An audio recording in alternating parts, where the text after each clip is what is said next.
Mayor of the City of Detroit, Michael E. Duggan.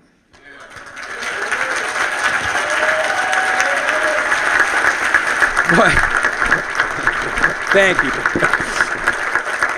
We've come a long way from the campaign kickoff last February in that blizzard over on the east side, although the weather conditions haven't changed that much, but pretty much everybody else has. I just want to say thank you to everybody who came out in these conditions. So many of you were with me every step of the way in the campaign, to my friends who took part in this great program, and especially to Judge Damon Keith. What a great honor it is for all of us. You know, it's been an amazing 6 days since I got sworn in. I went, and the first thing I did was I went out and got in a snowplow because we're in the middle of a snowstorm.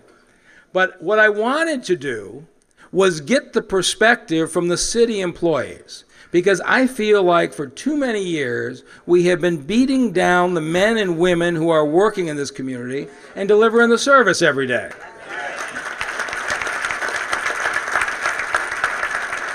And so I went out to the yard at Michigan and 19th. I got in a truck and rode with a gentleman who's worked for the city of Detroit for nearly 20 years. And he and I just rode in the truck for 2 hours.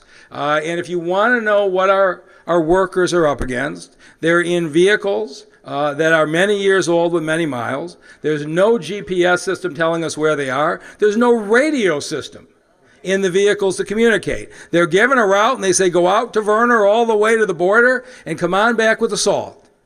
And it takes an amazing skill, because the way the salt trucks are working are largely through gravity. He's got to tilt that truck bed up to push the salt back to go out and do the job. And as we're talking, I said, tell me what it's been like. And he says, between the pay cuts and the health benefits, he said, I'm making less today than I was 10 years ago. He said, but I was willing to do it because I knew at the end of the day I had my pension. He says, and now I'm not sure of that.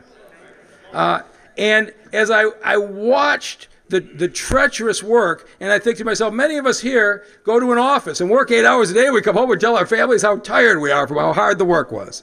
This man and the other men and women like him are 12 hours in a cab in treacherous conditions and snowstorms and navigating traffic. They go home and they go to sleep and they come back and they do it for another 12 hours. And so I said, what can we do differently? He says, I have all these ideas. If we reconfigure the routes and package them this way. He had all kinds of suggestions. After all these years, his primary interest was, how could we change the way we deliver service to give Detroiters a better experience? And I came out of that session and that day feeling so much hope. But I said, that's all right. The storm's over. It's going to be okay. Thank you.